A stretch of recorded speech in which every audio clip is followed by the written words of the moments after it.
فلا مضل له ومن يضلل فلا هادي له وأشهد أن لا إله إلا الله وحده لا شريك له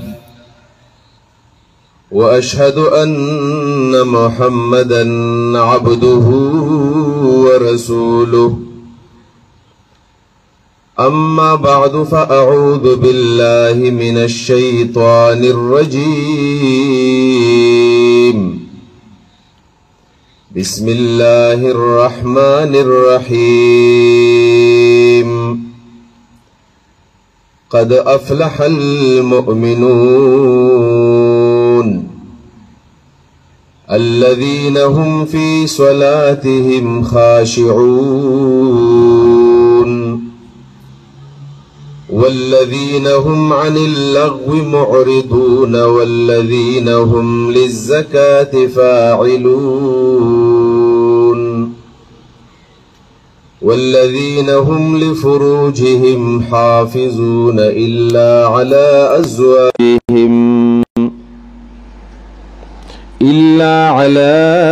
أزواجهم أو ما ملكت أيمانهم فإنهم غير ملومين فمن ابتغى وراء ذلك فأولئك هم العادون. اللهم صل على سيدنا محمد وعلى آل سيدنا محمد وبارك وسلم تسليما. رب اشرح لي صدري ويسر لي أمري واحلل عقدة من لساني يفقه قولي. قابل قدر مسلمانان ورونو خويندو میندو، زمنگا د فهم قرآن و سنت دویم ورځ دا او دویم کلاس دی او زمنګ په دې کتاب کې په دې 11 نمبر صفحه باندې چې کومه موضوع ده اسلام کا نظام عفت و پاکدامنی، چې په دې کتاب کې خدا دریم نمبر درس دی، خدا کتاب د 2 ورځو دی او زمنګ دا کلاس د 15 ورځو دی. دا کوم سبق چې په دې کتاب کې په دویم نمبر باندې وو نو دا به وروستو بیا یو بل سبق را روان دی چې د هغې سره یو شانتی دی د الله رب العالمین د وجود دلایل او شواهد او د توحید دا خبرې به انشاءالله پر روان کلاس کې وکړو. نن زمونږه د سبق موضوع ده د اسلام د حیا د عفت او د پاکدامنۍ نظام. الله رب کریم دی مالا د صحیح ویلو د وینا او بیا موږ له د پوهې او د عمل توفیق راکړي.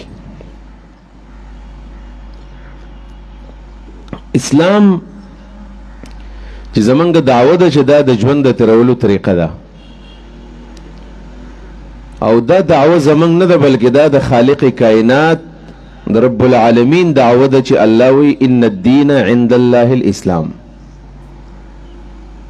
چې د ژوند د تیرولو ډېرې طریقې دي خو د ټولو نه ښایسته او بهترینه طریقه د اسلام دی. څوک په اسلام باندې عمل کوي نو دا د ټولو نه ښکلې طریقه ده، د اسانم ده، د مفیدم ده او د دنیا کامیابی هم په دې کې ده او د آخرت کامیابی هم په دې کې ده او د الله رضا پکې ده او جنت پکې دی. په دې وجه باندې اسلام د ژوند د تیرولو ښکلې او بهترینه طریقه ده.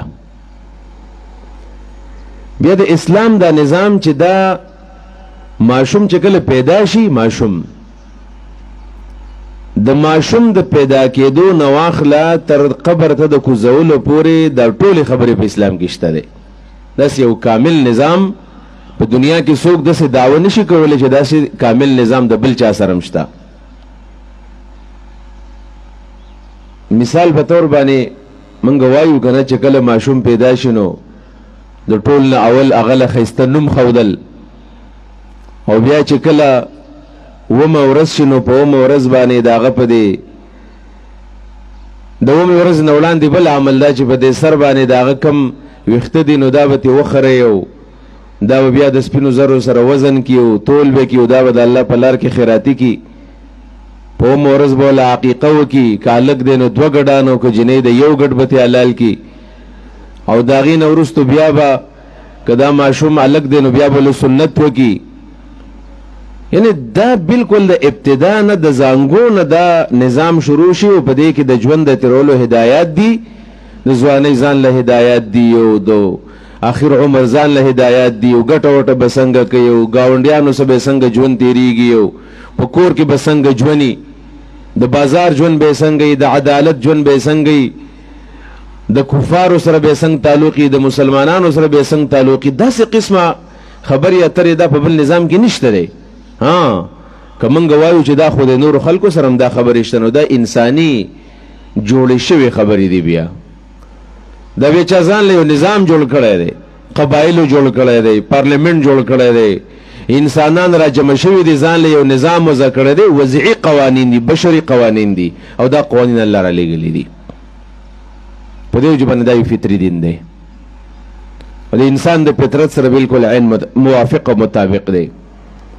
زمونږ چې کوم سبق دی چې دا د عفت او د پاکدامنۍ درس ورکوي اسلام، نو عزتمندو اسلام دا سراسر د حیا او د پاکۍ دین دی، سراسر حیا د پدې کې. یعنی اسلام موږ له دا درس راکوي چې موږ دې په هر حال کې حیا ناک یو، هر حال کې حیا ناک. چې موږ کله خبرې کوو نو چې په خبرو کې هم موږ حیا کوو. کشران ناس دي نو څنګه خبرې به سړی کوي، یا مشران مجلس کې ناس دي کشران به څنګه خبرې کوي. دا د حیا درس دا په خبرو کې مشته.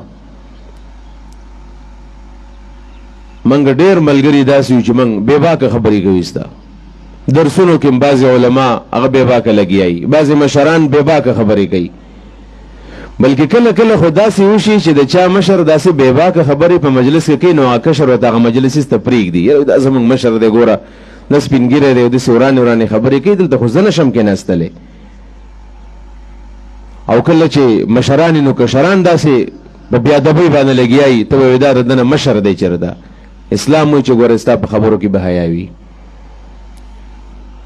د حیا تعلق د انسان د دې اټک بیټک سره هم دی. انسان به کینی به څنګه، فاسي به څنګه، سملي به څنګه، دا به هم حیا ساتي. په ناسته ولاړه کې هم حیا ناک وایي. دا به د خپل حیا د خپل عفت خیال به ساتي چې دا ناسته ولاړه څنګه کوي.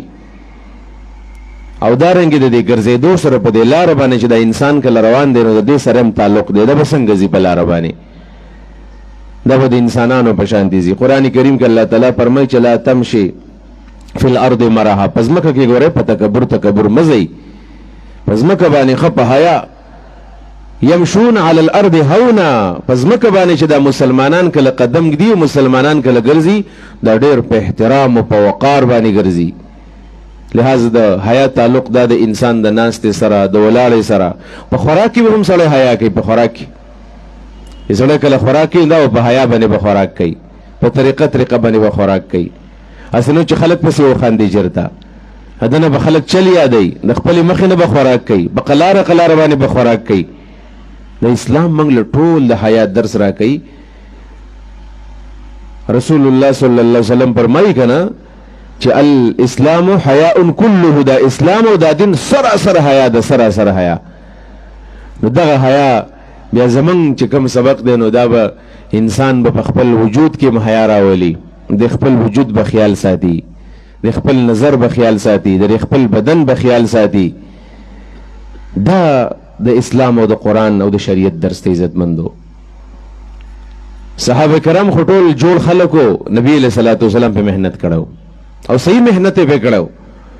او نبی کریم صلی الله علیه وسلم دا صحابه کرام دا انسانان سم جوړ کړیو لکه هیرې چې سړی وتراشي د کمرې کې دننه چېرته هیره پرته ده او هغه کمره ته وتراشي او په هغې کې ښایسته شانې هیره او ښایسته شانې جواهرات دا قیمتي کاڼي پکې جوړ کړي. نبي علیه السلام دقه شان محنت کړی دی. صحابه کرام ټول حیاناکو هو.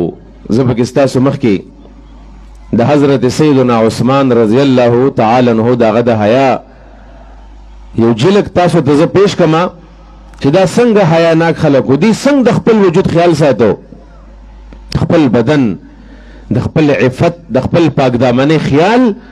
و دې واقعاتو نه ته معلوم کا په دې بخاری شریف کې یو حدیث مبارک دی.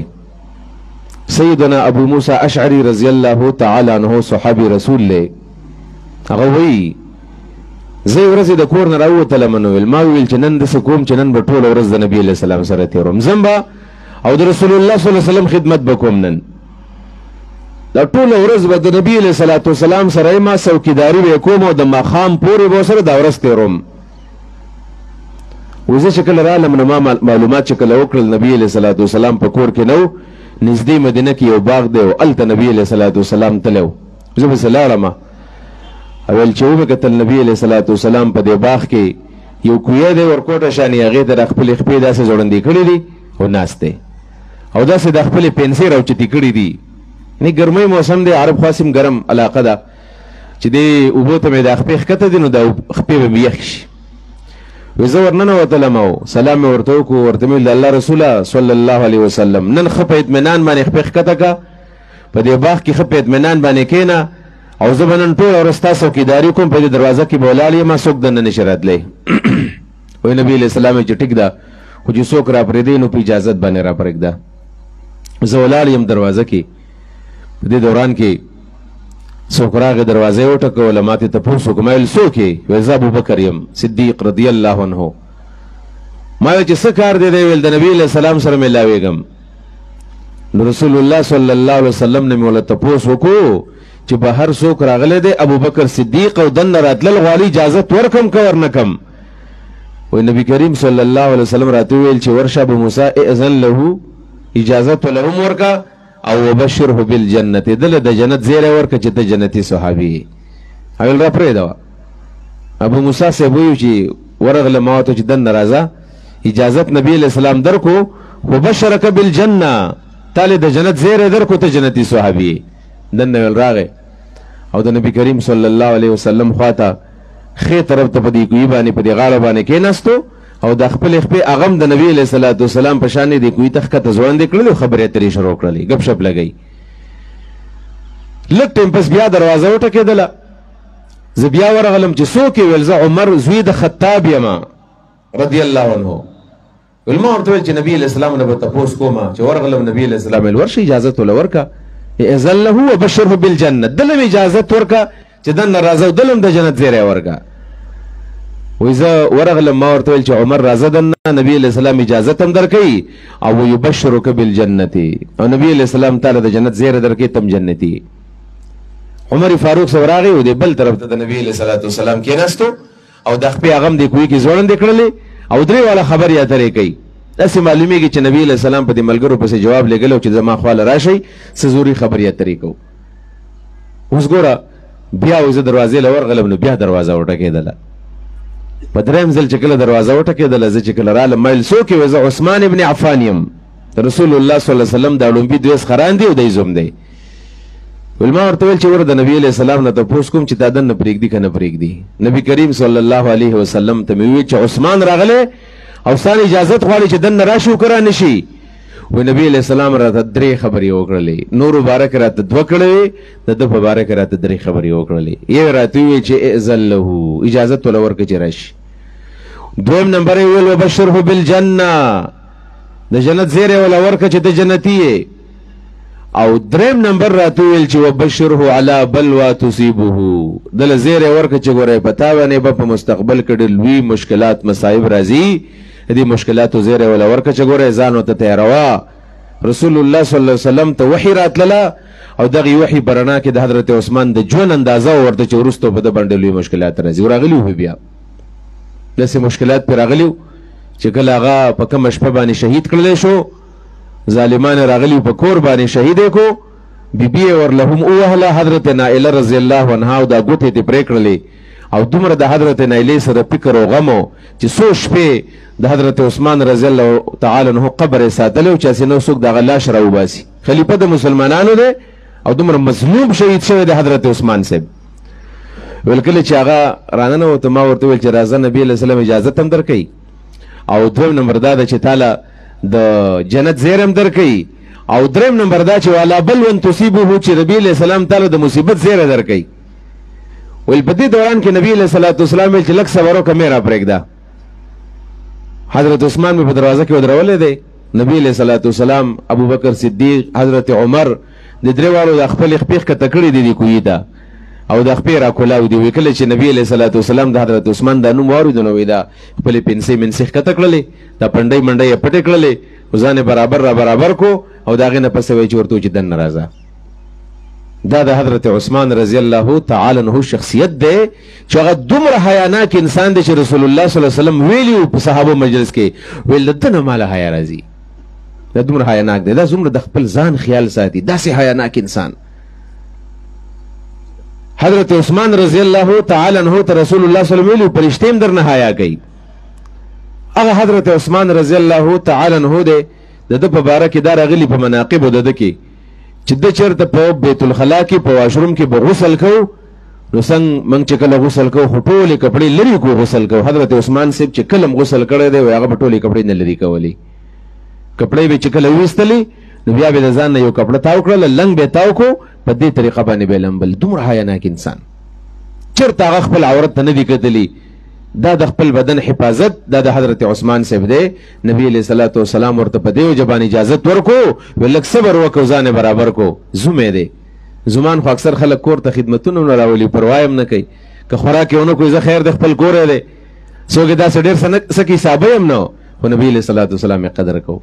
دا دغه د حیا د وجه نه، دا دغه د عفت د وجه نه، دغه د احتیاط د وجه نه، دغه د ورع او د تقوا د وجه نه نبی علیہ السلام خیال ساتو. ابو موسی شری سی وی چې هغه کله راغی نو ول د کوی دا غاړه ډکه وه نو مخامخ ته کېناستو او هغه هم د خپل خپې ښکته کړلې او ګپ شپ لګی. ویل ما بیا سوچ کوو چې د دې به څه مقصد چې نبی علیہ الصلوۃ والسلام د درې وړو باره کې راله جنت زیر هم راکړو، د ده په باره کې د دې مصیبت خبره مو کړله. او عجیب اتفاق دا دی چې دا دوه کسان یو طرف ته ناست دي، عثمان صاحب مخامخ ناست دی. وی زما په زړه کې داسې یو ترک غونې و چې څه چل به کېږي، دا وی په انتظار ومه. په دې کې نبی علیہ السلام وفات شو، د حضرت عائشې په کمره کې دفن کو. بیا ابوبکر صدیق وفات شو، هغه د حضرت عائشې په کمره کې د نبی علیہ السلام خې طرف ته دفن کړلی شو. او بیا د هغې نه وروسته حضرت عثمان دفن شو، هغه ته هم د حضرت عائشې په کمره کې د دفن او تدفین دپاره ځای میلاو شو. خو کله چې حضرت عثمان شهید کېدو نو هغه بیا د حضرت عائشې په کمره کې خو دفن نه شو بلکې هغه خروچا پرېښودو نو چې په کوم ځای کې دفن شو بیا په بقیع الغرقد کې جنت البقیع چې ورته موږ وایو په هغې کې ورته ځای میلاو شو. حضرت عثمان صاحب د هغه قبر بهر لاړ ادیرې ته او دا دوه کسان د نبي علیه السلام سره نږدې دفن شو. ویل حضرت عثمان د تدفین نه پس ما وویل چې هغه موږ کله هغه یو ځای کې ناستو نبی علیہ السلام له دا درې کسان رال او دا دو د نږدې ناسو دا درېم لرې ناسو د هغې هغه تعبیر اصل کې دا و چې دا کس به د نبي علیہ السلام نه بیا په تدفین کې او په خښولو کې به هم دا به د نبي علیہ الصلوۃ والسلام نه باري. حضرت عثمان صاحب بار دی تاسو کو څوک تلي مدینې منورې ته او د حضرت عثمان صاحب روضه مبارکه تاسو لیدلي وي نو هغه بار ده بلکې د هغه پته هم لګي چې دا د حضرت عثمان صاحب خبر دی. دا زموږ دپاره درس دی درس چې حضرت عثمان دغه په ناسته ولاړه کې دغه په اوټک بیټک کې انتهایی درجې حیا و حیا په دې وجه باندې رسول الله صلی الله علیه وسلم ته ګران دی، صحابو ته ګران دی، الله ته ګران دی. عزتمندو انسان فطری طور باندې عفیف او پاک دامن پیدا دی. ګوره فطری طور باندې یعنی دا نن چې موږ د یورپ ته ګورو کنه یورپ ته کله موږ ګورو، مغرب ته کله ګورو، د انګریزانو د ژوند ته ګورو، هغوی دا لباس اول ورې کم کو او د هغې نه پسې مکمل طور باندې لباس ختم کو، لرې کو لباس. دا کومه موجوده زمانه چې موږ ورته ډېره زیاته سیولایزډ او ډېره زیاته مهذب زمانه وایو او دغه علاقې ته ډېر مهذب خلک وایو، دا د دنیا د ټول غیر مهذب خلک دی ځکه چې د خپل فطرت خلاف ژوند تیری. الله چې انسان څنګه پیدا کړی د هغې په مخالفت کې لګیا دي، څنګه مهذب خلک دی هغوی خپل لباس ویستو. بېګا موږ روانو شرینګل کې زمونږ په قرآن کلاس زمونږ سره ملګری و نو هغه ویل زه جاپان ته تللی وم نو ما ترې جاپان تپوس کو چې جاپان خلک څنګه دی، هغه خلک حیاناک دی که نه دی، زنانې پرده کوي که نه کوي. ویل چې د جاپانیانو چې کومه قومي لباس دی نو هغه لباس دی څنګه چې زمونږ د افغانانو زنانه دا غټ غټ پراکونه اغوندي، غټې غټې چولۍ اغوندي، وایي دا غټ لباس دا د جاپانیانو قومي لباس دی. خو په ټول جاپان کې دا لباس په زنانو د سره تونی نه بلکې هغوی ټول لباس ختم کړی دی، دغه نیکر میکر او دا سره بنین منین اغوندي او زنان هم دقه شانې ګرځي. دا ولې دا په دې جاپان باندې هم د مغرب اثر کړی دی. دا کله چې دا دنیا غیر مهذب شوله او جامې ویستل او کمول شروع کړل نو هغه نن په ټول دنیا باندې دا نظام حاوي شو. نن د اسلام چې کوم د عفت نظام دی، اسلام کوم د حیا او د پاک دامنۍ درس ورکوي، نو تقریبا ګورې د حضرت عثمان صاحب واقعات موږ ته واقعات ښکاره کېږي، موږ مسلسل لګیا یو د خپلې کپړې لرې کړلې، موږ بې حیا کېږو ورځ په ورځ باندې. فحاشي زیاته شوله. ولې زیاته شوله؟ لباس د وجې نه. د زنانو لباس کم شو، تنګ شو. د دې لباس دا ډېر بنیادي شی دی. د لباس د وجې نه او دارنګې د دې عریانۍ د وجې نه دنیا ورانېږي، دنیا کې فساد راځي. بلکې قرآن کریم مطالعه چې کله موږ کوو، حضرت آدم علیه السلام او د هغې بیبي حضرت حوا علیه السلام چې کله الله پیدا کړل، خدای په جامو کې پیدا کړي دي. دا زموږ دپاره ډېر لوی دلیل دی. که نو لومبی انسان چې کوم دی دا الله تعالی با پرده با حیا پیدا کړی دی. د هغه لباس او د هغه جامې وې، لومبي انسان جامې اچولې دي. موږ ته په دې سکولونو کې به دا ویل که نه چې یاره په دې دنیا باندې یو سټون ایج راغلی دی او پتر زمانه وه، او انسان چې کله پیدا شو نه خوراک کولی شو او نه په دې پوهېدو چې زه څنګه ژوند تېر کړم او جامې یې هم نه وې. نه چې دا خبره داسې نه ده. دا سټون ایج خو وروسته راغی، دا خو دا زمانه د سټون ایج ده او د پتر زمانه ده چې خلکو خپلې کپړې ویستلې. کله لومبی انسان چې پیدا شو خو ډېر زیات ویل ډرس و، هغه ډېر ښایسته کپړې اچولې وې. خو کله چې شیطان کله ولیدو چې دا په دې جامو کې پټ دی او د ښکلې حیا ده د ښځې او د سړي، نو شیطان باندې دا ښه نه لګېدله. موږ اوس هم زموږ څه په دې مجلس کې زموږ خویندې دي، زموږ بچیانې دي، میندې دي. خویندو میندو بچیانو ته ویمه چې کله تا شیطان په پرده کې وویني نو ستا خلاف به کار شروع کړي. انسي شیطانان به هم کار شروع کړي او جني شیطانان به هم کار شروع کړي. بلکې د دې جني شیطانانو نه د انسي شیطانان دا ډېر زیات خطرناک دي. دا زمونږ په برقو پسې خاندي، دا د مسلمانانو په لوپټو پسې خاندي، د مسلمانانو ښځو په لباس پسې خاندي چې د شریعت مطابق څوک لباس جوړوي نو خلک یې مذاق وړوي. نن سبا جنکۍ کالجونو یونیورسټو ته مجبوراً تنګې تنګې او لنډې لنډې جامې وړي. ولې؟ نرۍ نرۍ. و دا که غټې جامې وړي د عامې جنکۍ ورپسې بیا خاندي. کالج او یونیورسټۍ ته چې کله جنۍ ځي دا غټه برقه کوم چې دا مکمل زنانه پټوي دا کالج یونیورسټۍ ته نشي وړی. ولې؟ هلته راپسې خلک خاندي چې دا تاسو څه زناور یې، دا ولې تاسو ځان پټ کړی دی، دا ځان هم د مرۍ نه نیولی دی. یعنې شرعي لباس زموږ په معاشره کې اجنبي ګرځېدلی دی. دا محنت د شیطان دی. ګورې د شیطان دا محنت شروع کړی دی. موږ ته دا لباس وباسي. ولې؟ ځکه آدم علیه السلام او حوا علیه السلام چې کوم لباس اچولی و، د شیطان لومبی محنت په هغوی باندې دا چې دا جامې ته وباسم، دا جامې ته والم، دا لباس دا لومبی محنت دی. نو سوچ کوئ خپل اصل ته.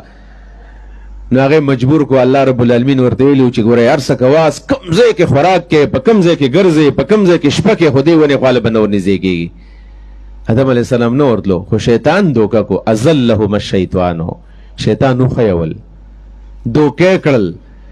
نو فاکلا منها، ښځه او خاوند راولګېدل، هغه خوراک یې چې وکړو، چې خوراک یې وکړو نو قرآن کریم فرمایي چې هغوی ته خپل بدن ښکاره شو. اوسه پورې د ښځې خاوند د یو بل بدن نه ولیدلی.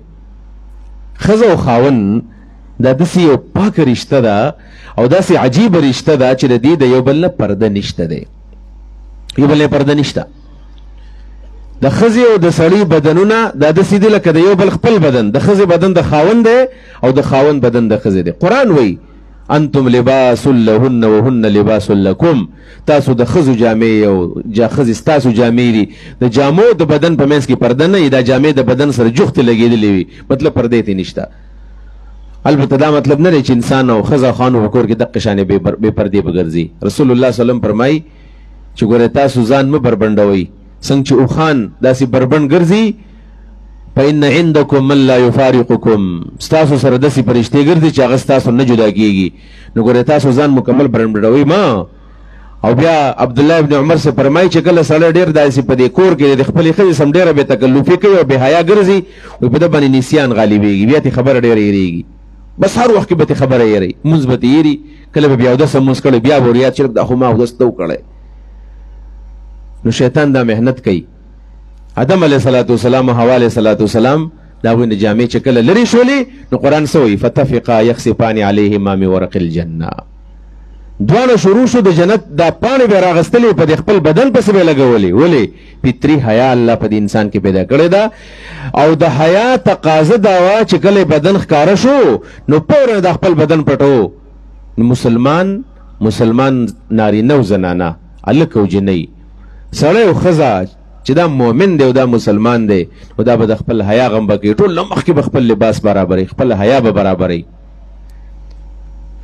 ځکه چې رسول الله سلم فرمایي چې الحیاء شعبة من الایمان حیا د اسلام او د ایمان په ټولو شعبو کې لویه شعبه ده ټول نه غټه شعبه ده لہذا انسان به حیا وي دا به پاک دامني عزتمندو انسان څنګه به حیا کیږي دې باندې خبره کو دا ډېر ضروري خبره ده موږ به خپل ځان څنګه حیاناک جوړو او انسان به حیا کیږي څنګه نو شیطان آغاز کړی دی د آدم علیه السلام نه لباس اغوستی دی تاسو زه ستاسو د خپلو خویندو ته ویمه او تاسو ته ویمه خو د خاص کر زنانو ته د هغوی سره ډېر تعلق دی چې آدم علیه السلام او حوا علیه السلام فطري مسلمانان دي او فطري حیاناک دي نو موږ ولې داسې فطري حیاناک نه یو موږ کې دا بې پردګي ولې رالاله هسې چل دی د هغې وجه دا ده چې دا ماشوم نه دی ماشوم د ژوند طور طریقې د چا نه یادوي د مور او پلار نه یادوي چې مور او پلار څنګه ژوند تېروي ماشوم هغه شان چل یادوي ډېر کله ته داسې وي چې کله مور مونځ کوي نو دا لور هم لوپټه په سر کي لیچه کې ګور لیچه کې والی او دا رامنډه کې او دا اودس کې دا ځان لون کې او د مور نه دې مسلې ته مخکې ځي چې هغه سجدې له ځي دا سجدې له تلي چې هغه ودرېږي دا ورسره ولاړی او دې مور ته ګوري او د هغې نه چل یادوي دا چې بیا ورو ورو غټېږي نو دا مونځ ګزاروي خو که په دې کور کې چېرته دا مور داسې وه چې بس کله واده دی او خادي ده نو دا مور میدان ته وردانګي او ګډېږي نو دا ماشوم او بیا په ډېر ماشوموالي کې به دا ګډا یادوي او دا به بیا ډانسره وي دا به ګډا کوي ګډېږي بیا ډېر خو دا ماشومان زما او ستا نه ژوند یادوي نو راځئ چې موږ د خپلو ماشومانو له سبق د حیا ورکو دا بنیادي شی دی موږ څه کوو زمونږ تاسو د دې نن خیر د معلومات وکړئ د دې بټخېلې به دې بازار کې وګرځئ تاسو ډېر لوی بازار دی او په دې کې د ماشومانو چې کم ریډي میډ سوټونه دي که نه د هغې جایزه والی ریډي میډ سوټونه چې ماشوم له خلک الي او ګنډلی شوي نو دغه لباس خاص کر د جنکو دا میکسیانې او دا پراکونه چې تاسو اخلی که نه او دکاندار له ورشه چې مال راکړه نو په دې کې به نستوڼې نه وي او که یې پکې نو خیر تاسو ماته ووایي نستوڼې مستوڼې په دې جامو کې نه وي موږ څه وایو یاره دې ماشومې سره دا میکسي ډېره زیاته مزه کوي ښایسته ورسته ښکاره کېږي دا مټې به ټولې ښکاري او ټولې مټې ښکاري او د هغې سره د دې میکسیانو د دې پراکونو سره پرتوګو سره نه وي د هغې دپاره ځان له یو خاص جانګی میلاویږي نری او دا د پنډۍ له جوخ ورغلی وي اقه شی خلک اچوي او چې ډېر زیات داسې د حیا خیال ساتي نو بیا د دې میکسي سره او د دې پراک سره بیا بنین راوالي وي دا ورسره واچوه ځکه پلانې بابا ګورې بیا قاریږي کله کله بابا قاریږي په کور کې نو د هغې دپاره بیا ورته هغه بنین واچوي نو تاسو څه وایئ چې کله ماشومه په دې لباس کې غټه شي او د دې سره عادت شي نو دا چې کله بیا کالج ته ځي کله سکول ته ځي کله د کور نه بار ته وځي نو بیا به غټې جامې واچوي چېرته نشي اچولی حاشا وکالله موږ تربیت غلط کړی دی یعنی فحاشي عریاني بې پردګي دا د دې نه شروع کېږي چې موږ په خپله باندې دا جنکۍ د دې عادت کړی دی چې دا جامې اچوه نو بیا ورته ته څنګه وایې چې اوس دا جامې لرې که نورې جامې اچوه ابو چې تا خو ماته چې پخوا کوم لباس را کړی داسې لباس تاسو یقین وکړئ عزتمندو نو خدا دې په زرګونو خلک دې اوده دی په دې وخت کې پراته دی هلکان اوده دي مشران اوده دي په قلیل تعداد باندې موږ په دې مجلس کې ناست یو سم خیال لري دې معاشرې د بدلون غم به څوک کوي دا به ما او تا کوو دا نن چې موږ څومره راغلي یو او خاص کر خویندې چې راغلي دي نن به موږ انشاءالله توبه وباسو نن نه پس به ګوره موږ د خپلو بچیانو ته دا لباس نه اچو ورنه څه به کېږي مستقبل کې یعنې دا که ماشومان چې هغوی په داسې طریقه راغټ شو چې موږ د هغوی جامې داسې لنډې تنګې ور اچولې د دې نه چې کوم بچي پیدا شي د هغوی لباس به څنګه وي څنګه لباس به د فرانس یو تصویر ما لیدلی و یو څو کاله وړاندې په دې سوشل میډیا باندې د فرانس یعنې تقریبا نن 80 کاله یا لس 80 کاله مخکینی تصویر دی د خبر د غور خبره د واورئ نو په هغې کې داسې ده چې کومې زنانه دي هغه ښه په پرده کې دي او برقې مرقې اچولې دي پرده کې روانې دي خو د هغوی چې کوم ماشومان دي د لاسو نه کوم ماشومان نیولي دي د هغوی لباس هم دقه دی کوم چې نن سبا موږ د خپلو ماشومانو ته اچوو دا لباس دی یعنې هغه ماشومان یې نری او لنډ لنډ هاپ لباسونه اچولي دي او میندو یې غټې غټې برقې اچولې دي په فرانس کې او بیا یې اوس د دې زمانې 2-3 کاله مخکینی تصویر شیر کړی دی نو هغه جنکۍ چې راغټې شوي دي نو د هغوی اقه نری لباس دی اقه نری لباس کوم چې ماشوموالي کې اچولی دی او د هغوی څه چې کومې جنکۍ او ماشومان روان دي هغې بربنډ روان دي ورسره دا د دې معاشرې تصویر مې درته ووایو، دا مې د دې معاشرې د نن سبق هغه درس خلاصه مې وویله چې که موږ نن د دې ماشومانو لباس کنټرول نه کړو، تاسو یقین وکئ ګورئ دا سپینګري مشران دی باندې به الله رحم وکړي، دا به وفات شي، دا فتنه او فساد به ونه ویني. خو دا کوم چې دلته دي هغوی له ګیرې توړې دي او هغوی له څه ژوند باقي دی، نو تاسو به ووینئ چې ګورئ په دې بازار کې به دا زنانه بربنډې به ګرځي، څوک به ورته څه نشي ویلی چې مه کوه داسې. په دې وطن کې د میراتن ریس په نوم باندې موږ ریسونه وکتل که نه. میراتن ریس څه شی دی؟ میراتن ریس پکې څه دی؟ یره چې په دې کې هلکان جنکۍ یو ځای منډې وایي، څوک په مخالفت کوي، ولې اسلام په ورزش باندې پابندي لګوي، اسلام په واک باندې پابندي لګوي؟ نه جي نه، بالکل په واک پابندي نشته دی، بالکل په ورزش باندې پابندي نشته دی. دې پټخېله کې زنانه ده، د شوګر بیماره ده، بلډ پریشر بیماره ده، نور بیماریانې دي، سحر چې کله مونځ وکړي او ښه په پرده کې د برقه واچوي او په دې روډ باندې په لاره باندې ښې طرف ته ښه په قلاره د ځي خپل واک دې کوي، الله او شریعت په دې باندې پابندي نه لګوي. خو دا پابندي ال لګوي چې کله پارک ته راشي ځای په ځای هلکان په تماشه باندې دي، هلکان جنکۍ یو ځای منډې وهي، په دې باندې د الله او د رسول پابندي ده. اسلام خو دا دین دی، پابندي نه لګوي. میراتن ریس پکې راغی که رانغی، په روډ باندې هلکان جنکۍ منډې یو ځای وهي، او د هغوی لباس دی چې کمیس پرتوګ نشته، نری لباس، لنډ تنګ لباس یې چولی دی، دا زموږ نه جامې واغېستلې.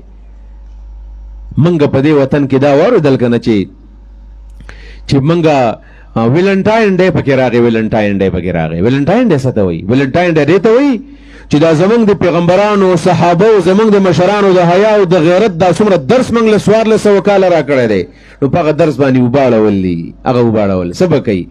په کالج کې، په یونیورسټۍ کې او په بار ملکونو کې، په بازارونو کې، په لارو کوڅو کې. تاسو نه ګورئ په سوشل میډیا باندې هلک په لاس کې ګول دی او په لار باندې په بازار کې روان دی، چې نه ورته میلاو شي الله لاس کې ګول ورکړي. دې څه مطلب دی؟ دا د دوستانه یارانې پیغام وله ورکړي. په دې باندې خو شریعت پابندي لګولې ده. په بازارونو کې، په پارکونو کې هلکان جنکۍ یو ځای راځي، هلکان جنکو له ګولونه ورکوي او جنکۍ هلکان له ګولونه ورکوي. بچیانو عزتمندو، دا د شیطان دسیسې دي. ګورئ دا انسان بیا وروسته ډېر زیات خفوي. بلکې نن سبا خو دا یو ډیبیټیکل ټاپک د بحث دی چې کله دا واده په خپله مرضۍ باندې وشي دا کامیابي، خلکو ته لو میرج وایي، که دا ارینج میرج چې کله دا مور او پلار کله د خپلې بچۍ له د خپل بچي له واده وکړي دا کامیابي. تاسو یقین وکئ چې د ډېرو خلکو رایې دا ده چې دا ارینج میرج چې کوم دی چې دا مور او پلار په کوم رشته باندې خوشحاله. دا ارینج میرج مطلب ګوره دا قطعا نه دی چې مور او پلار په زبردستۍ باندې د چا واده وکړي. نه جي، په اسلام کې د زبردستۍ واده نشته. کله چې د بچۍ او د بچي رشته کوې، د بچۍ نه هم تپوس وکړه، د بچي نه هم دې تپوس وکړه. شریعت تپوس کړی دی. نبي علیه صلات وسلام یو هلک راغی، ویا رسول الله سلم چې تزوجت امرأة فی الانصار، په انصارو کې مې د فلانۍ جنۍ سره د رشتې اراده ده، رشتې اراده مې دی. نبي علیه صلات وسلام ته وایي چې په دې کلي کې رشته کوم، ستا څه مشوره ده؟ نبي علیه السلام ورته انظرها، اول وینا جنۍ اول وینا. ولې؟ فإن في أعين الأنصار شيئا، د انصارو دا سترګې زموږ د عام مهاجرو د سترګو په شان دي نه دي، هغه بل شان سترګې دي، یا وړې دي، یا کچې دي، یا رنګ بدل دی، هر څه چې دي، یا داسې چپې دي، جسم دي، خو بیا به وروسته خفې. اول وینا. نو شریعت کې خو دا ویلې شوي دي، یعنی کبل جنۍ سره سړی رشته کوي په یو مناسب طریقه باندې، بې حیا طریقه نه، په یو مناسب طریقه چې څنګه مناسب وي، په هغې موږ پښتانه پوهېږو څنګه مناسب وي، دا جایز دي. او جنۍ نه نبی علیه صلات وسلام فرمایي که نه چې کله یو جنۍ ده د هغې نه به تپوس کوې، د پلاني ستا تپوس کړی دی څنګه چل دی، ور دې وو که ور دې نه کو. نبی علیه السلام فرمایي یا ورته په خوله باندې وایي چې ور مې کوي یا مې ورکوئ، او کله به د حیا د وجې نه خاموش شي، چې خاموش وه اذنها سماتها، دا خاموش کېدلی د اجازت دی که نه. اسلام کې دا دي. دا موږ هسې اسلام بدنام کړی دی، خپل روایات هغې ته موږ اسلام ویلی دی. کله کله زموږ بعضې پښتانه وایي ښځه دومره بې غیرته شوم د لور نه به تپوس کومه، لور به ما ته وایي چې ما وله ورکړه زه به ورکوم، او چې ما ته وایي مې ورکړه نه به ورکومه. بېشماره زنانه، تاسو یقین وکړئ دا کلاسونه چې کله موږ کوو نو بېشماره زنانه خطون راولېږي کله کله چې دا خبره خو په دې مجلس کې وکئ، ځکه دلته خو یو زنانه که بالفرض په یو ځای کې رشته غواړي، مور او پلار پکې رکاوټ اچوي، او کله کله یو زنانه په یو ځای کې رشته نه کول غواړي، په زور یې مور او پلار ورکوي، نه به ته به خامخا به دې خپل خاندان کې رشته کوي. نه جي نه، په خاندان کې رشته ضروري نه ده، په خپل کلي کې رشته ضروري نه ده، انسان سره رشته ضروري ده، د با اخلاق انسان د با کردار سره رشته ضروري ده. خدا کم چې دا ودونه د خپلې خوښې ودونه دي، مور او پلار تاسو یقین وکړئ بچیانو، خاص کر زمونږ بچیانې خویندې چې دلته ناستې دي، دا ماشومه چې کله د ګرځېدو شي که نه زمام لوریانې دي وړی وړی ستاسو هم لوریانې د چا به واده د چا به نوسۍ د ماشومه چې کله داسې د غټېدو شي داسې 5-6 کاله ته ورسېږي او دا ورکوټه سکارپ کله شروع کړي او دا لوپټه کله په دې سر اچول شروع کړي نو د مور او پلار سره غمې چې زه به د دې بچی د واده څه کومه دا فکر دقې ورځ نه شروع شي دا چې ورو ورو غټېږي دا پلار سوچ فکر کوي زما دا لور د دې رشته به کم ځای کې کېږي د دې به کم ځای کې قسمتي او دا شپه ورځ په دې منځونو کې تاسو دعاګانې کوي بچیانو یا الله زما بچو له ښکلې رشته ورکړه تاسو ټول والدین ناستې دا دعاګانې کوئ که نه دا ټول دا دعاګانې کوي الله ما بچو له ښه رشته ورکړه لور له مې ښه ځای راکړه زوی له مې ښه ځای راکړه او بیا دا سوچ کوي چې دا به څوک به راځي او چاله به ورکوم دلې ورکوم دلې نه ورکومه نو په آخر کې کله کله داسې وشي چې دا پلار په مسله باندې ناستې دعاګانې کوي او خبر شي چې لور او زوی رشته هغه ځان له پخوا کړې ده په عدالت کې کړې ده کوټ میرج یې کړی دی او یا وي ګورې زما په رشته کې به ګورې د چا کار نه وي ګورې ما د رشته زه په خپله میچی ور یم زه سټیبل یم زه پوهېږم زه وایي ښه بد پېژنم نه پېژنئ ښه بد په دې وجه باندې کم ودونه چې دا ارینج میرج ځي کم چې مور او پلار په دې باندې راضي وي خاندانونه پکې راضي وي پټ پناه نه بلکې ښکاره رشتې په دې کې خیر ډېر زیات دي دا پټې پټې رشتې دا د موبایل رشتې نن سبا زمونږ د فحاشي عریاني د موبایل تباهي بربادۍ ته ورسوله زمونږ مستقل انشاءالله عنوان دی به خبره کوو دې موبایل زمونږ د کورونو د عزت او د غیرت او د حیا او د عفت جنازې وویستلې عزتمندو دا بنیادي تر باندې دا لباس دا چې څومره نری کېږي څومره لنډېږي په دې طریقه د حیا او د غیرت جنازه وځي د شیخ الاسلام حافظ ابن تیمیه رحمت الله علیه دغه یو شپږ خبرې کړې دي داسې اسانې خبرې دي او که موږ پرې سوچ وکړو انشاءالله زمونږ د ژوند به برابر شي او ډېرې ښایسته خبرې کړي دغه وایي دا دنیا د معاشره څنګه ورانېږي دا څنګه بېحیا کېږي یعنې دا زمونږ معاشره دا خو فطري طور باندې موږ مسلمانان یو مسلمان حیاناک دی دا بېحیا کېږي څنګه نو شیخ الاسلام وایي دا د بد نظرۍ نه وایي نظرتون دا یو نظر د نظر حفاظت سړی ونه کړي د نظر حفاظت فحاشي عریاني بې حیا دا د نظر د غلط استعمال د وجې نه مس یوز د نظر وشي وایي نظرتون نظر غلط ولګي د ښځو په سړو باندې د سړو په ښځو باندې په موبایل کې بد نظري او دا کله چې سړی یو ځل غلط نظر وکړي بل ځل غلط نظر وکړي نو بیا ته داسې درنده جوړ شي چې په لارو کې ولاړ یم دقه زنانه ورته ګوري بیا څوک ته تللی نه شي اوس باقاعده قانون باقاعده پاس شوی دی په دې کم هریسمنټ چې ورته ویل کېږي دا سیکچوال هریسمنټ په دې کې دام دی چې څوک پردې زنانه ته ګوري ټیک ټاک پې دا کیس کولی شي ولې ما ته بد ګوري دا قانون دی باقاعده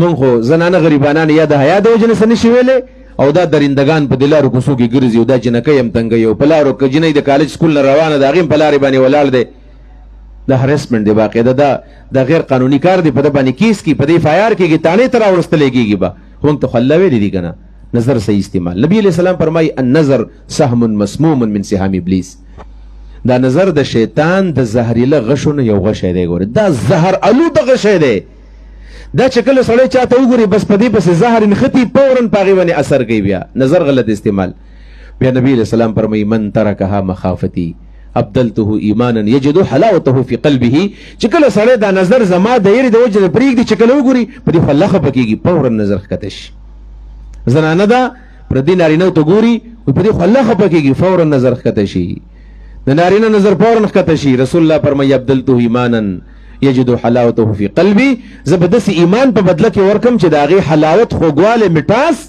د هغې لذت په دې زړه کې محسوس کړي کوم انسان چې حیاناک دی د هغه زړه کې به مټاسي خوږوالی به مطمئن ژوند به تیری او د چا په سترګو کې چې حیا نشته دا به ټول عمر دغه شانې کنفیوز او د شک او د تردد ژوند به تیری ټنشن کې به دا نظر مستقل علاج دی نظرتون او بیا چې کله د نظر غلط استعمال وشي وایي نظرتون فابتسامتون د نظر نه پس بیا څه وشي ابتسامه نه خندا یو بل ته خلک وخندي راوخندي سمایل چې ورته ویلی کېږي ابتسامتون یو بل ته خندا را خندا نو چې خندا شروع شي بیا څه په سلامون بیا بې تکلفي شروع کېږي سلام یو بل ته شروع کړي پردی زنانه باندې سلام ته ولې اچوي زنانه پردی نارینه ته سلام ولې کوي دا خو پابندي ده نه به کوي نو سلام شروع شي جي د سلام نه پس شروع شي په کلامون بیا خبرې اترې شروع شي دا زما ورور دی دا زما خور ده اسلام کې خور او ورور نشته دی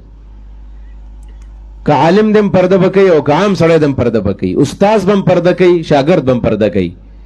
نو نظرتن په سلامن په کلامن، خبرې اترې شروع شي. چې خبرې شروع شي نو بیا په موعدون، بیا د ملاقاتونو ډیټونه او تاریخونه یو بل خلک ورکوي، کم کم ځای کې به زمونږ ملاقات کېږي. موعدون وعدې د یو بل سره خلک کوي. مختلف ځګونو کې د ملاقاتونو ټیمونه خلک کېدي. نو بیا څه وشي؟ په لقاء ملاقات وشي. بس چې ملاقات د پردۍ زنانه د پردي نارینه په منځ کې کلم وشو، بس حیا لاړله، ختمه شول. دقه وخت کې د انسان د حیا او د غیرت جنازه وځي. لہذا امام زاهبي رحمه الله وی کنه کل الحوادث مبدأها النظر ومعظم النار من مستصغر شرر.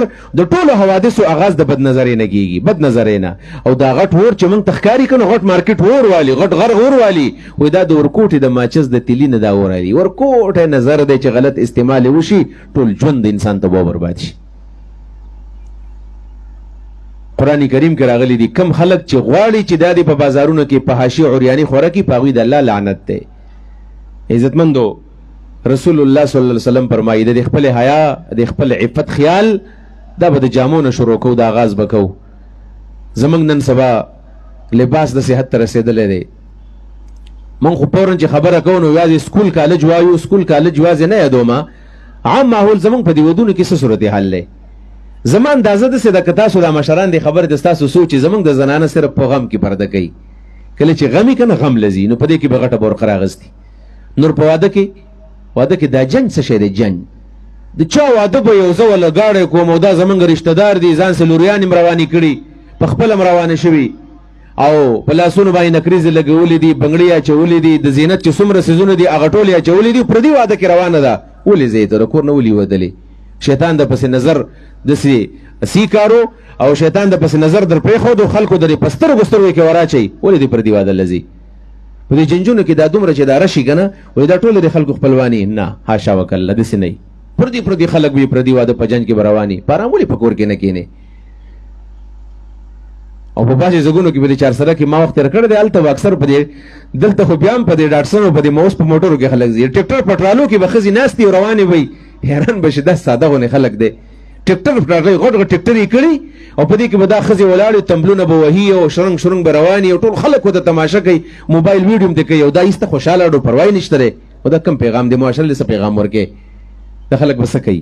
په دې پردیو جنجونو کې دا تګ راتګ په دې زنانو پابندیانې ولګوئ، پردي واده یې مه پرېږدئ. بس د تره زوی واده دی، ماما زوی واده دی، ماما د تره دی، دا خپلوان دي. دا پردي خلک پکې څوک دي چې د هغې په جنجونو کې موږ ګرځو؟ دا زموږ نظام یې تباه برباد کو، زموږ کلچر یې خراب کو، ثقافت یې تباه برباد کو. هغې ته وګورئ تاسو په ودونو کې دا ښځې څنګه ګرځي. او بیا د سکولونو کې کالجونو ته زمونږ هلته یو سکول کې ما مدرسه کې، زما مدرسه هم د بناتو جنکو مدرسه ده، نو زه وایم د دې خبرې وضاحت مخکې کومه چې تاسو چېرته ذهن ته بل سره نشي. کومه زنانه چې دا په دې نقاب کې ځي دا هم د ګناه لباس نه دی. او که زمونږ په دې عام دا رواجي د پښتنو دا غټه برقه ده، دا خو ډېره غوره برقه ده. یا یو زنانه په غټ صادر کې ځي نو دا ګوره څه ګناه نه ده. زه نه یم چې دا ګناه ده، خو ما په خپله مدرسه کې دا پابندي لګولې ده چې زما په مدرسه کې کومه زنانه استاذه ده یا کومه جنۍ پکې شاګرده ده نو دوی به مدرسې ته هم غټه برقه راوړي. او که دوی سکول کالج ته ځي نو ګورئ زما د مدرسې چې کوم یونیفارم دی نو دا به په ځان ناپېژئ، دا به سکول کالج ته هم په دغه برقه کې ځي. بس ما پې دا پابندي لګوله، که څوک ورته ښه وي که څوک ورته بد وي، په دې کاړو د چا څه مشوره نه کومه چې دا ښه کار دی او که بد کار دی. زما یو سوچ دی او په هغه سوچ مې دا کار شروع کړی دی، والله پکې انشاءالله خیر را پیدا کړي. نو ډېرو جنکو شکایت وکړو چې زموږ په کالجونو کې میډمانې موږ ته ووایي چې تاسو ځان نه څه جوړې کړي، دا نورو جنکۍ یو شان دي نو تاسو په دې برقو کې راځئ، موږ ته هم ټول سیسټم خراب کړی دی. سیسټم راته خراب کړی، ما له خندا راله چې موږ سیسټم خراب کړی که تاسو خراب کړی دی. دا موږ ته ځکه پکې خراب ښکارو چې دا ټوله معاشره ورانه ده نو ښه سړی پکې اوس بدي ښکاره کېږي، ښه سړی پکې بدي ښکاره کېږي. ډېر جنکو ته ویل چې ګوره دا به نه راوړئ. دا ولې؟ دا ځکه زموږ په دې معاشره کې اسلامي لباس، اسلامي اقدار دا پکې اجنبي ګرځېدلي دي. اوس عزتمندو ګوره که موږ نن غم ونه کړو که نه دا شته کسان چې موږ غم ونه کړو بیا به دا خبره ډېره ورانه لاړه شي، ډېره ورانه به لاړه شي. په دې وجه باندې خویندو ته یو حدیث ویمه، بیا به دا ترجمه کوم، کلاس زموږ ټیم ختمېدونکی دی. دو قسمه لباس دی چې دا ناروا دی. دو قسمه لباس، یو خو هغه لباس دی چې هغه لنډ دی، تنګ دی، نری لباس دی او جنۍ ته او سړي ته په خپله پته لګي چې دا ټیک نه دی خو د مجبوری نه اچوي. دا مجبوري چې هر څه ده چې مطلب مخ پکې ښکاره کېږي، ویښته پکې ښکاره کېږي، مټې پکې ښکاره کېږي، تنګ لنډ لباس دی. په دې باندې خو موږ ټول پوهو چې دا حرام دی او ناجایز دی، دې نه ځان ساتل غواړي، دا یو حرام دی. دویم دا مفتیان علما کرام ناز دي، د هغوی نه تپوس د دې مسلې خیر دی وکړي. دویم هغه لباس دی چې دا به شاید څو خویندې میندې په دې زما خفه نه شي، خو د شریعت په رڼا کې دا خبره کوم او که غلطه و نو د خپلو علماو تپوس خیر دی وکوي. هغه لباس چې دا ښه ټیک ټاک داسې لباس دی چې په دې کې مخ هم پټ دی، په دې کې بدن هم پټ دی، خو د دې لباس په وجه باندې نور خلک مایل کېږي د زنانه ته، دا لباس هم غیر شرعي لباس دی. په دې خبره به ځان پوهول غواړي. زه هم دا خبره چې یاده کومنګه لنډ تنګ لباس دا خو ناجایز دی. دویم هغه لباس چې د لباس په وجه باندې پردي نارینه زنانه ته مایل کېږي، دا لباس غیر شرعي دی، د نه ځان ساتل غواړي. بس انشاءالله زموږ دا معاشره پاک شي. دا د حدیث په تناظر کې رسول الله مبارک فرمایي لعن الله المائلات والممیلات. المائلات او الممیلات، مائلات هغه زنانه ته چې پردو سړو ته ګوري، دا خو لعنتګري ښځې دي. الممیلات څه ته وایي؟ دا ډېره په پرده کې ده، ښه په پرده کې ده. ممیلات معنا داسې ډرس داسې لباس یې اچولی دی، دا لباس ډېر اټریکټیو لباس دی، دا ډېر جاذب دی، دا نور نظرونه ځان ته رامنتقل کوي. نو چې ځان ته کله دا نور نظرونه رامنتقل کوي، جاذب کوي، دا لباس هم زنانه پرېږدي. بس انشاءالله نن مې د خویندو د درخواست دی، تاسو چې راغلی یئ دا اول لباس خو زما یقین دی چې دا به انشاءالله دلته څوک نه اچي، خو دا دویم لباس چې د دې په وجه باندې خلک دې ته مایل کېږي، نو دا لباس ختمول غواړي په غلاره باندې. ځکه نبي علیه السلام وایي د الله لعنت دی، لعن الله المائلات الممیلات. او نبي علیه الصلاة والسلام فرمایي دا ویښتم په صحیح طریقه باندې پټول غواړي. او رؤوسهن كأسنمة البخت المائله، په دې وختو کې قسمه قسم سټایلونه زنانه کله کوي، په لار رواني داسې دنګ دنګ ویښتې جوړ کړي. نبي علیه السلام یې ته به وایي چې د اوښ قد دی، داسې اوچت دی، دا ناجایز دي. لهذا په لباس باندې محنت پکار دی. ان شاء الله الرحمن چې کله موږ د خپل لباس برابر کو، کله موږ د خپل حیا او د غیرت د دې سوچ فکر شروع کو، زموږ د معاشره چې ورانه شوې ده دا به ځل به بیا جوړه شي. او الله رب العالمین د دې مؤمنانو د کامیابی اعلان کړی دی. دا آیتونو ترجمه ته تاسو غوږ کړئ، د ښکلي مضامین پکې دي، د کاملو مؤمنانو پکې اووه صفتونه بیان شوي دي. یو پکې ښکلی صفت دا دی چې کوم حیاناک دی، بس دا ښه انسان دی. الله فرمایي قد افلح المؤمنون، یقینا ګورئ کامل مؤمنان کامیاب دي. د المؤمنون نه هر مسلمان مراد نه دی، دا لاندې صفات ولاتې مراد دی. الف لام پکې دي، علماء عهد خارجي الف لام ورته وایي، د نه خاص مسلمانان مراد دي. کم اول صفت بدای الذين هم في صلاتهم خاشعون، هغه مسلمانان چې خپل منځونو په عاجزۍ باندې کوي، عاجزۍ باندې منځونه کوي، ښکلی مزیدار ولاړ دی، ته به وایې چې دا ساتې ختلې ده، په منځونو کې خشوع کوي. دویم والذین هم عن اللغو معرضون، هغه کسان چې د فضول کارونو د فضول خبرو نه مخ بل طرف تاړئ، داسې د لغوې کارونه دي، عبس مجلسونه دي، هغې له لیفټ اډ ورکوي، نو اګنور یې کړي، زیتې ایسته په لار روان دی، په دې مجلس کې په دې پارک کې وران مجلس دی، ښځې سړي ګډېږي، روان شي ایسته. دریم والذین هم للزکات فاعلون، هغه کسان چې دي د تزکیې کارونه کوي. د زکات یو معنی تزکیه ده، د پاکۍ کارونه. په کوم کار چې انسان پاکیږي تزکیې کیږي هغه کار کوي، په کوم کار چې انسان ګنده کیږي هغه نه کوي.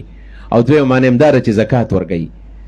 څلورم والذین هم لفروجهم حافظون، هغه کسان چې د خپل بدنونو عورتونو حفاظت کوي، خپل عورت بالکل بس د واده نه بغیر دا بدن به څوک ونیني. دنیا به ورانه شي، په تور باندې به د دې زنانه نارینه سر کټ شي، خو دا به خپل لباس چاته لرې نه کړي. نن سبا موبایل د خلکو نه لباس ختم کو، موبایل د خلکو نه جامې، ټیم ډېر کم دی.